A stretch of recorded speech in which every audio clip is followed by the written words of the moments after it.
Welcome back, everyone. Before we dive in, be sure to drop your thoughts, feelings, and lessons in the comments below. Like the video and subscribe so you never miss stories like this.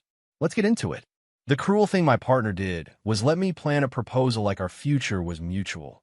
While she hid a pregnancy that was not mine, let her family treat me like a temporary convenience and waited until a room full of guests made it harder for me to react. Here's how it happened. I'm casing hard, and the night we hosted our housewarming in Aurora, Colorado, I had a ring in my pocket and a speech practiced in the mirror, steady enough that I believed it could carry us into the next chapter. The house itself was the kind of win you cannot fake. A modest two-story in a newer neighborhood, beige siding, clean lines, a small backyard that still smelled like fresh sod. I work in operations for a logistics company, the kind of job where you learn to measure risk before it becomes damaged. My life used to be a string of rented places and broken leases. Buying that house felt like proof that I had finally outrun the instability I grew up with. Aloan Pierce moved in like she had always belonged there, humming while she unpacked, arranging our living room with soft throws and framed prints. Aloan had a gift for making things look effortless. She could turn a plain meal into a spread with candles and cloth napkins, could make a simple conversation feel like you were the only person in the room. When we met in Denver at a friend's game night, she smiled at me like she had known me longer than a week. She called me steady, and I took it as love. I did not recognize that some people call you steady when they mean you are predictable. Predictable people are easier to use. Predictable people are easier to schedule around. We dated for a year before we started talking about moving in together. She told me she wanted a quiet life, a place with windows, a place where she could grow herbs on the sill. She talked about marriage in careful, soft ways, like she did not want to scare the dream away. When I told her I wanted a house first, she made me feel responsible, like my caution was wisdom. She praised me for planning. Her family praised me too, but in a way that always felt like they were evaluating my usefulness. Their compliments had a hidden question inside. Her mother, Sable Pierce, visited once while the house was still in escrow. She walked room to room, tapping her nails on the counters, asking what the interest rate was, asking how much the down payment had been. She said it was impressive, but her eyes never softened. Her Aunt Drea came behind her, laughing, saying I had stepped up. Her cousin Marek asked me what kind of benefits my job had, the way someone might ask what kind of fence I planned to build. Aloan smiled through all of it, as if their intrusive curiosity was affection. The housewarming became her idea, and I let her run with it. Aloan wanted to bless the home, she said. She wanted to thank everyone who supported us. Us was her favorite word whenever she wanted something. She sent invites, ordered a catered tray of food, and planned a playlist that started with soft R&B and ended with upbeat dance tracks. I bought the ring 2 weeks before, a simple band with a small stone, nothing flashy, something she could wear to work without worrying. I planned to propose in the living room after dessert with the lights dim. That night, the house was full by 7. The air smelled like roasted chicken, cinnamon, and new carpet. People laughed in my living room as if they had paid for it themselves. Aloan floated through the crowd with a glass of sparkling water, greeting everyone, touching shoulders, laughing at jokes that were not funny. I noticed she did not drink. I noticed she ate very little. I asked her quietly if she was okay, and she told me she was just tired, that her stomach had been off. She kissed my cheek like that settled it. I stayed near the kitchen, waiting for my cue. The ring box sat in my jacket pocket like a small, heavy promise. I kept rehearsing my words. How I would tell her she made home feel possible. How I would tell her I wanted to build a life with her that was calm, honest, and safe. In the background, Marek argued about sports with a neighbor I barely knew. Sable sat on my couch like it was her seat, smiling politely at my friends while her eyes scanned the room. Drea laughed too loud at her own stories, holding court. When I stepped into the kitchen to check the food, Drea followed me. She leaned against the counter like she owned that too, one hand on her wine glass, her voice low enough to sound intimate. "This is nice," she said, dragging the words out. "You did good." I thanked her because I was raised to be respectful, even when respect feels wasted. She tilted her head, studying me like she was trying to decide whether I was worth the truth. Then she said, casual as the weather, "So, you know about the baby, right?" I did not understand at first. Not the way you understand things when your brain is still trying to protect you. My first thought was that she was joking, that she meant someone else's baby, that there was a pregnancy announcement hidden in the evening. But Drea's eyes did not laugh. They stayed sharp and flat. Something cold moved through my ribs. "What baby?" I asked, and the words sounded small. Drea blinked slowly. "Oh," she said, pretending surprise. "Eloan did not tell you yet." Behind her, the party continued. Plates clinked. Someone turned up the music. I stood there holding a serving spoon, feeling like my body had separated from my life.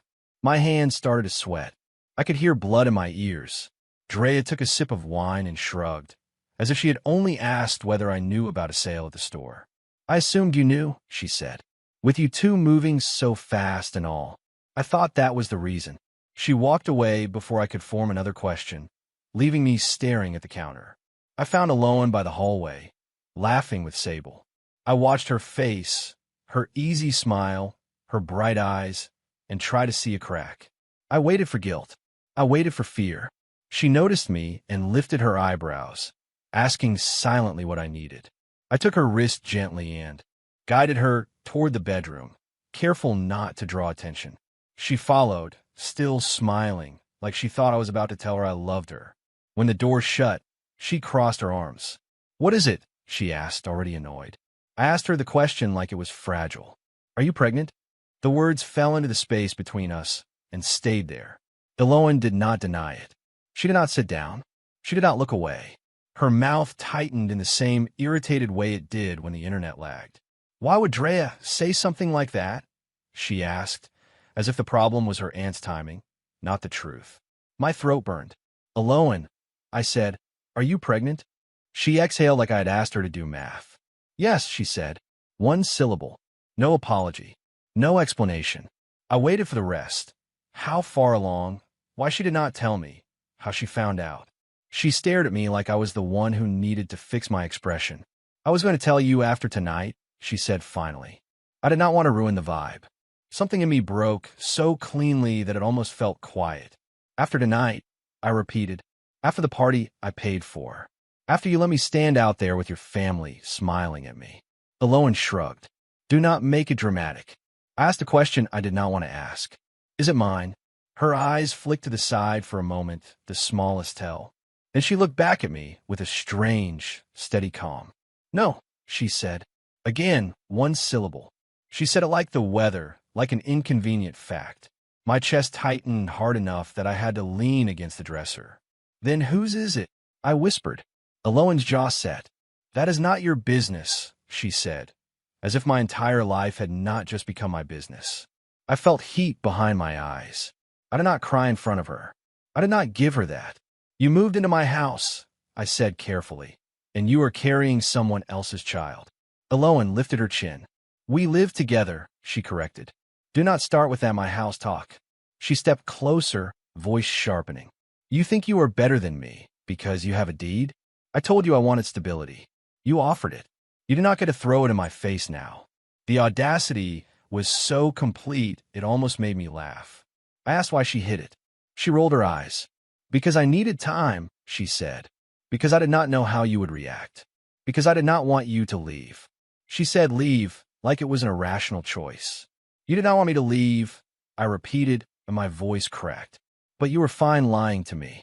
Eloan's expression did not soften. "I did not lie," she said. "I just did not tell you yet." It was the kind of word game people use when they want to feel innocent while doing harm. A knock came at the door. Sable's voice, sweet and false. "Is everything okay in there?" Eloan opened the door before I could answer. Sable stepped in, scanning my face. "Kaysen," she said with concern that did not reach her eyes. Eloan turned to her mother and said, "Breezy, Drea said something and he is overreacting." Sable's mouth pressed into a line that suggested she already knew. "Kaysen," she said, "let us not do this tonight. This is a celebration." "A celebration? Of what?" "Of me being used." I looked at Sable and asked, "You knew?" She did not deny it. She did not even pretend.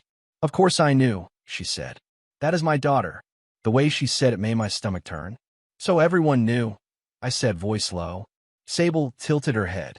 Do not be embarrassed, she said. Things happen. Eloan is a good woman. She made a mistake. You can handle this with maturity. Maturity, like my pain, was a childish tantrum.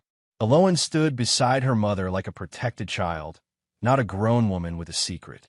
I walked out of that bedroom and into my own living room with a smile on my face that felt like a mask stuck to my skin. People laughed and ate, unaware or pretending not to notice my stiffness. Eloan stayed close to her mother, whispering. Drea watched me like she was amused. I did not propose. I did not pull out the ring. I did not create a scene. I poured drinks, thanked guests, and carried plates to the kitchen like my heart was not bleeding. When the party ended after midnight, the last guest stumbled out with leftovers and jokes. When the door finally shut behind the last person, the house fell quiet in a way that made my ears ring. Eloan leaned against the counter and exhaled. Well, she said, as if we had finished hosting a normal event. That was a lot. I stared at her. Do not look at me like that, she snapped. You are not a victim. The words hit harder than the pregnancy.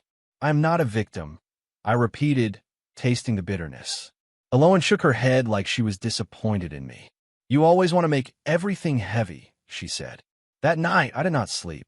I lay in bed beside her, staring at the ceiling while she slept like a child, one hand on her stomach, peaceful. I wanted to shake her awake and ask how she could be so calm. I wanted to demand an explanation that made sense. But sense is not what people like Eloan offer. They offer convenience. They offer stories that protect them. In the dark, I remembered moments I had brushed off. Her sudden work trips, her phone turned face down, her quick annoyance whenever I asked for details. The next morning, I asked again, quietly, is the father? Eloan did not look up from her phone. It does not matter, she said. What matters is what you're going to do. Her phrasing chilled me. Not what we are going to do. What I'm going to do. I told her I needed space. She laughed softly. Space, she repeated. You are not leaving. You love me. You're just upset. She said it with certainty, like she had already mapped my boundaries and found them weak. I drove to a park in Denver and sat in my car for an hour, hands on the steering wheel, breathing like I was trying to keep my body from shutting down. I called my friend Knox Waller, a quiet man who never wasted words. When he answered, I tried to speak and my voice cracked. Something happened, I said. I do not know what to do. Knox listened without interrupting while I explained. When I finished, he paused. Do not make decisions from shock, he said, but do not ignore reality either. Protect yourself. Quietly. Protect yourself. It sounded clinical, but it was the only language that made sense. My whole career is built on prevention. Locking processes before they fail, documenting details, keeping systems stable. Love had made me sloppy. Love had made me assume people would treat me fairly. I went back home and started paying attention to the small facts. The deed was in my name, but not in a way Eloan understood.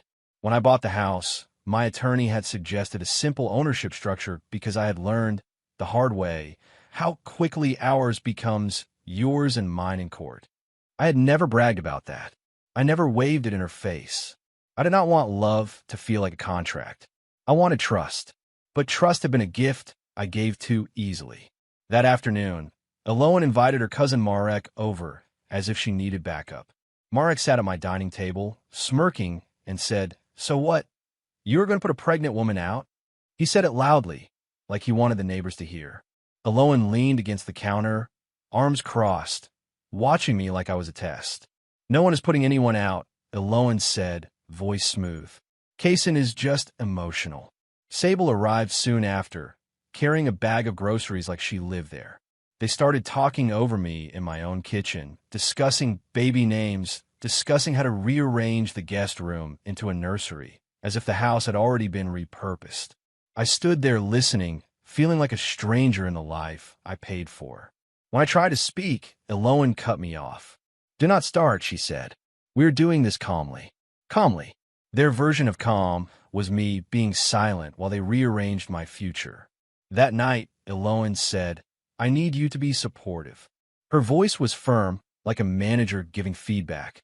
You are going to be a father figure, she continued, and I almost laughed at the insanity. You are joking, I said. Eloan stared at me. Why would I joke, she asked. You love me. You want a family. This is a family.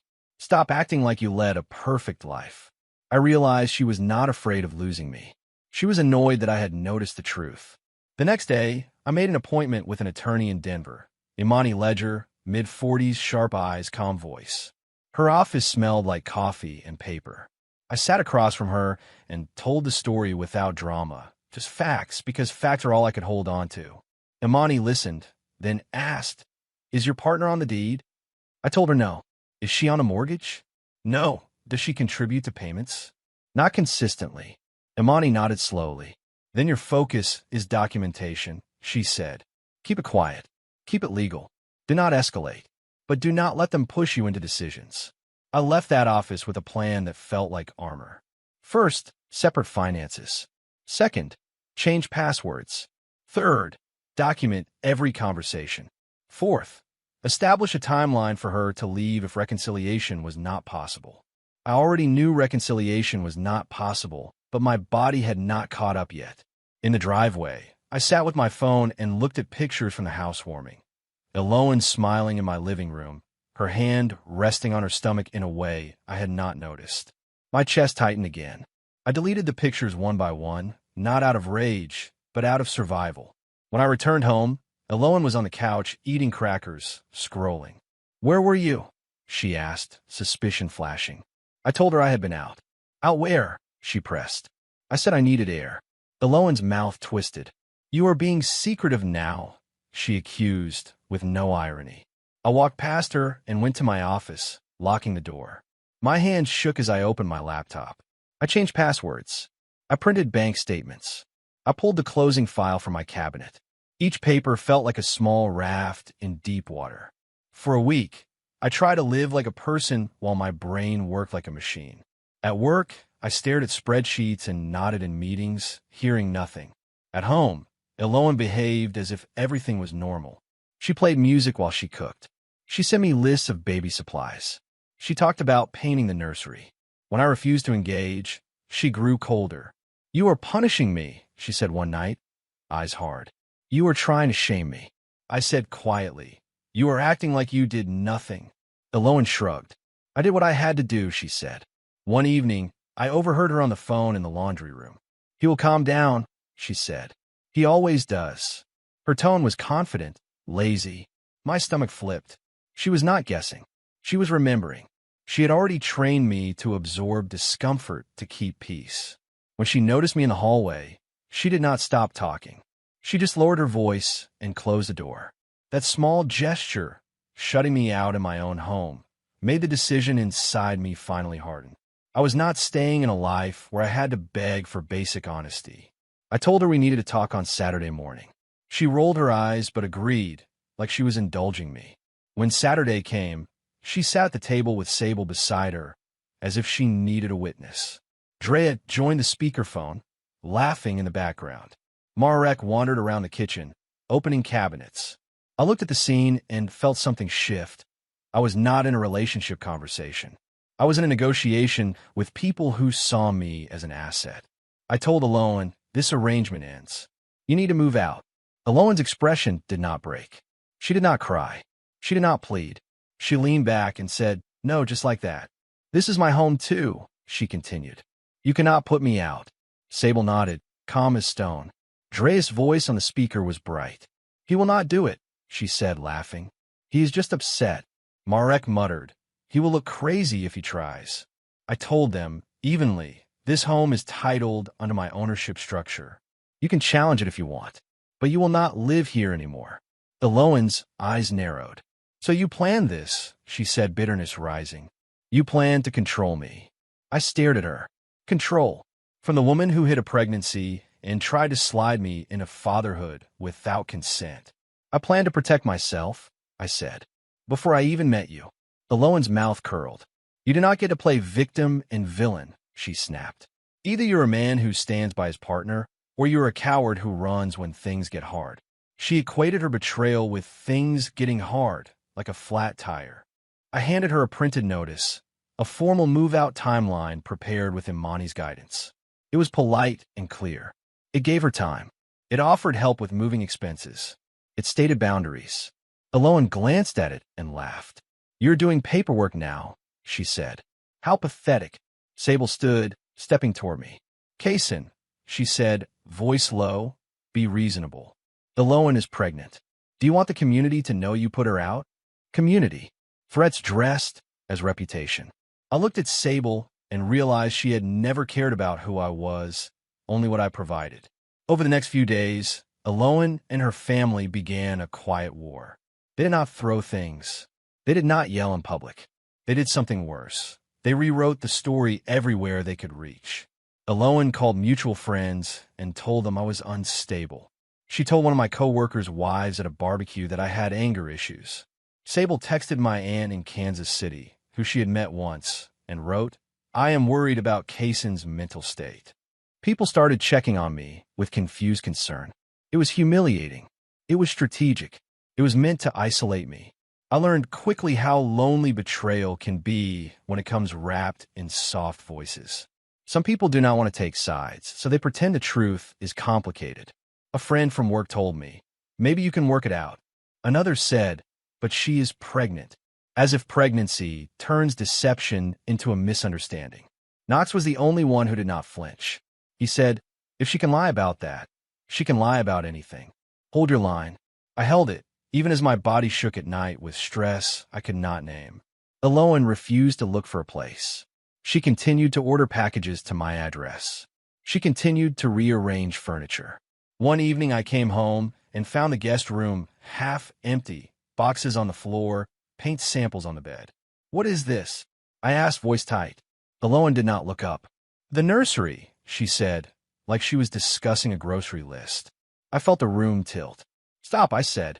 Aloan turned to me with pure irritation. "Why?" she asked. "Because it hurts your feelings? Grow up." That night, I sat in my car again, parked down the street, staring at my dark house. I thought about the ring box still tucked in my drawer. I thought about the speech I never gave. I thought about how easily love becomes humiliation when the other person never respects you. I called Imani and told her Aloan refused to leave. Imani's voice stayed calm. "Then we proceed," she said. "Proper notice, documented communications, and, if needed, an unlawful detainer action. Keep your tone neutral. Do not engage emotionally. People like this feed on reaction." The legal process moved slowly, which felt cruel when you're living inside the mess. In the meantime, I did what I could without escalating. I bought a locking file cabinet. I moved important documents out of the house. I froze my credit. I changed the locks on my office door inside the home. Aloan mocked every step. "You think you are so smart," she said. "You think you can outplay me." I did not respond. Inside, I felt grief like a constant pressure. I stopped eating full meals. I lost weight. My sleep broke into fragments. The first time Aloan tried to bait me into an argument, it was almost impressive. She waited until Sable was visiting and then said loudly, "I do not even feel safe here anymore." I stopped walking and looked at her. "What are you talking about?" I asked, careful. Aloan clutched her stomach theatrically. "The way you look at me," she said. "The way you slam doors." I realized what she was building. A record. A story. A reason to claim I was dangerous. Sable watched me with a thin smile. I spoke softly. "I do not slam doors," I said, "and I do not threaten you."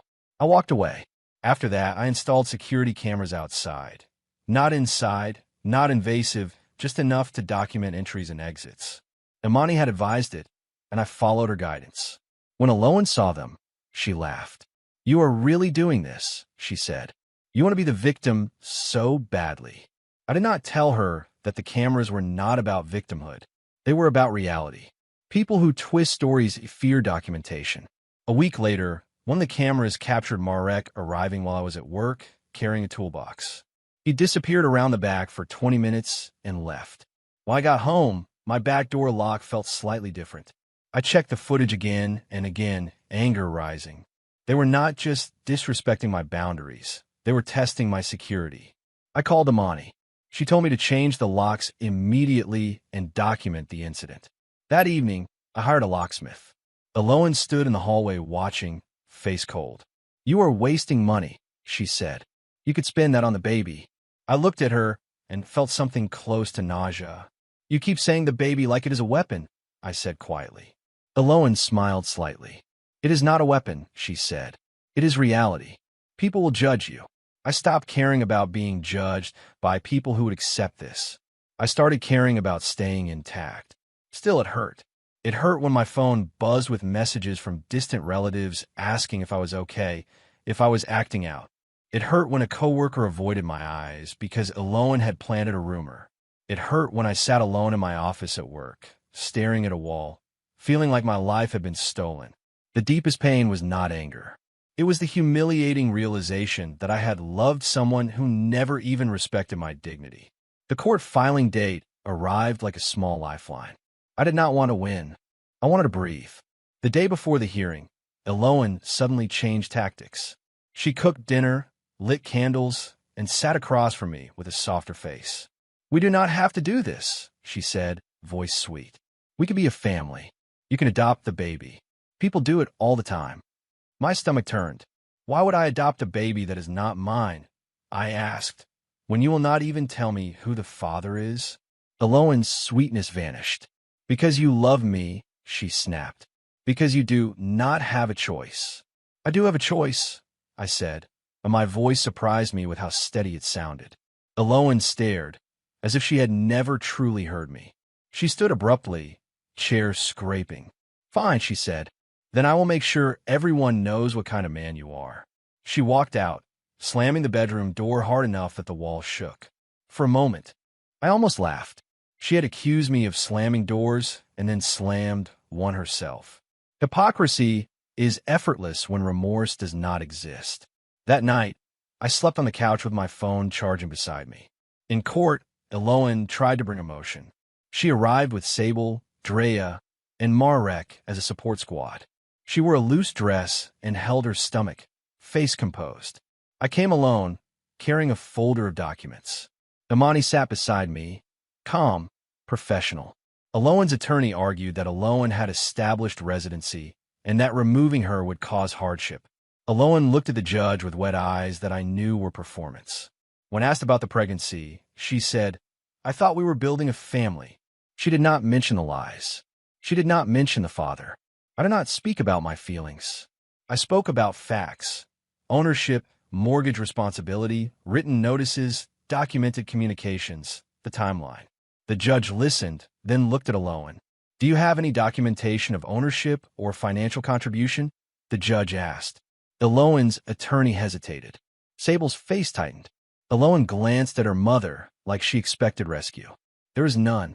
The judge ruled that the lawful process would proceed and granted an order requiring Eloan to vacate by a specific date. Eloan's face hardened instantly. No tears, no humility, just anger at losing control. When we walked out of the courthouse, Eloan hissed, You think this is over? She said it was like a threat. I did not respond. Imani guided me to my car and said, Expect escalation. Keep documenting. Do not engage. That afternoon, Eloan posted vague messages online about betrayal and abandonment, carefully worded to invite sympathy without admitting wrongdoing. People commented on hearts and prayers. Sable commented, You are so strong. Drea commented on laughing emojis. I blocked them all. I did not correct the story publicly. I did not defend myself on the internet. I was done performing. Eloan stayed until the last day permitted, packing slowly, dragging it out. She played music loud while she packed, as if to drown out my quiet. She left the house messy on purpose, trash in corners, food containers in the living room, sticky spills on counters. On her final morning, she walked through the hallway and said, You will regret this.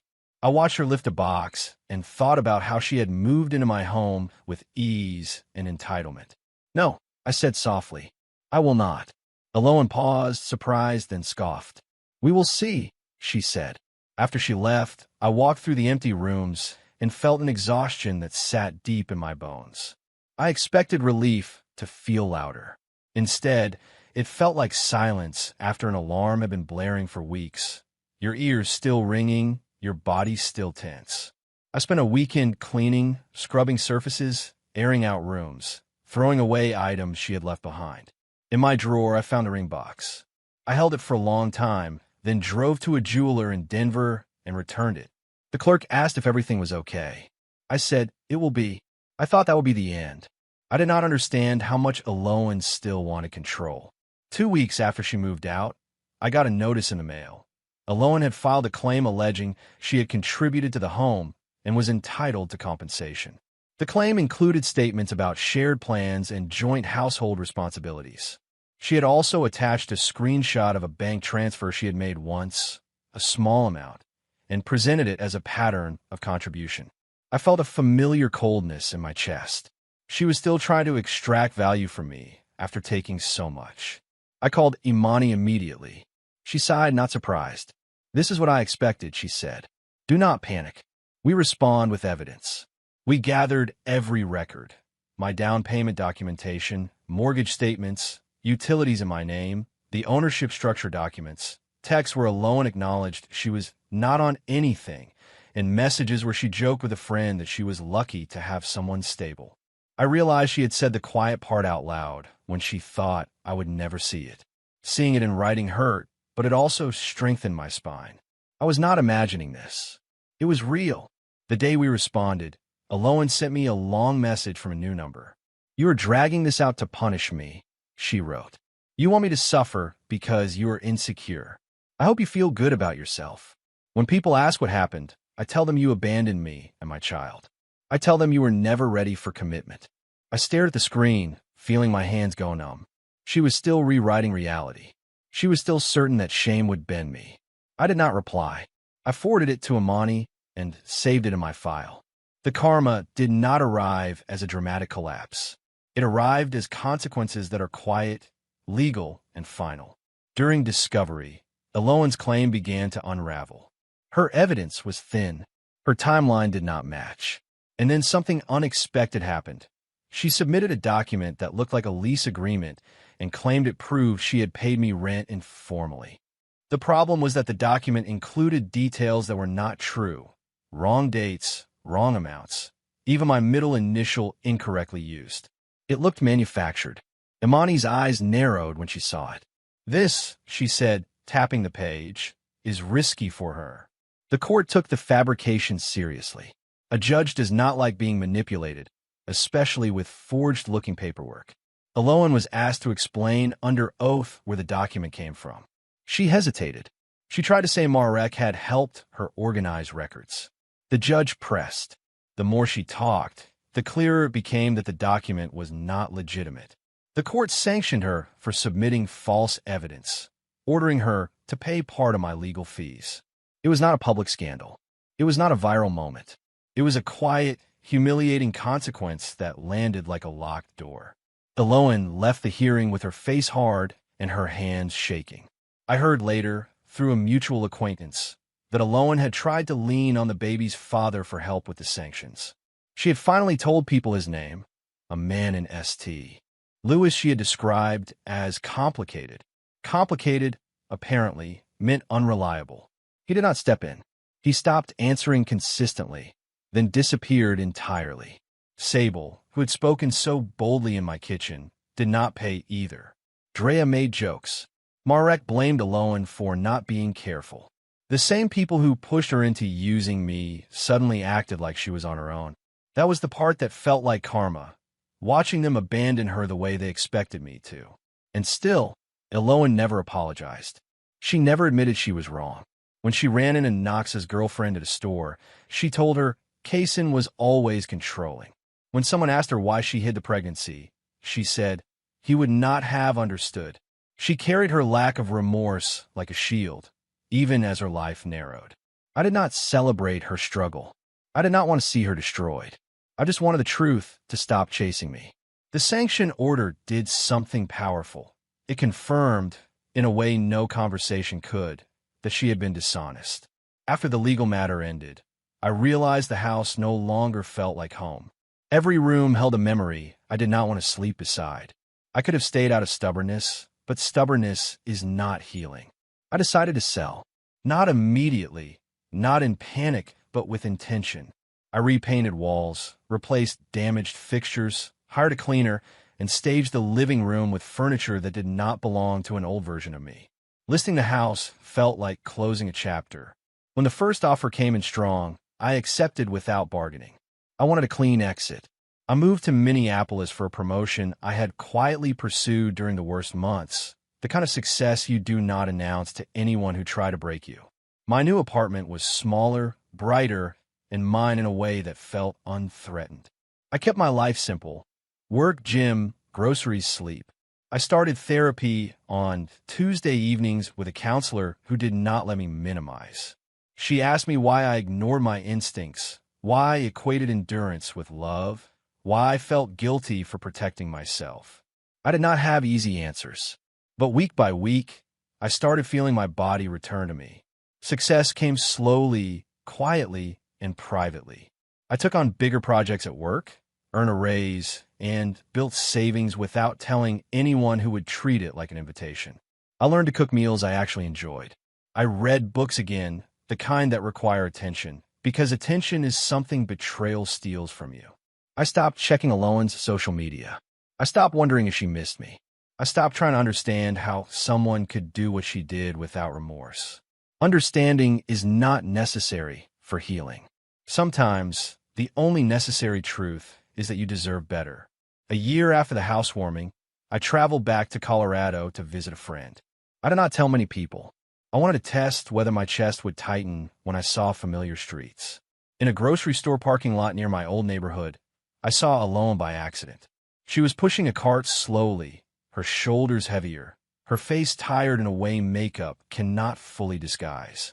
A stroller sat beside her car. Sable was not there. Drea was not there. Marek was not there. It was just her, alone in the ordinary weight of life. She looked up and saw me. For a moment, time slowed. I expected something: regret, shame, even anger. Alohan's face hardened instead, like she was offended that I still existed. She did not wave. She did not speak. She stared at me as if I had stolen something from her. And I understood, in that quiet moment, what her remorse would have required. She would have had to admit she used me. She would have had to see me as human. People who refuse remorse often refuse it because it would shatter the story they tell themselves. Alohan turned away and loaded her groceries without looking back. I drove away and felt no urge to chase closure. Closure is not something you receive from people like that. It is something you choose. In my car, I rested my forehead on the steering wheel and let myself breathe. I was not shaking. I was not angry. I was not desperate to be understood by someone who never tried to understand me. I realized I had crossed a line I used to fear. I could remember her without wanting her. That is a kind of freedom that arrives quietly, like morning light in a room you thought would stay dark forever. The twist people expect in stories like this is revenge, public humiliation, dramatic exposure, a crowd cheering for karma. That was never my path. My comeback was smaller and stronger. I refused to be an accessory in my own life. I refused to raise a child built on deception.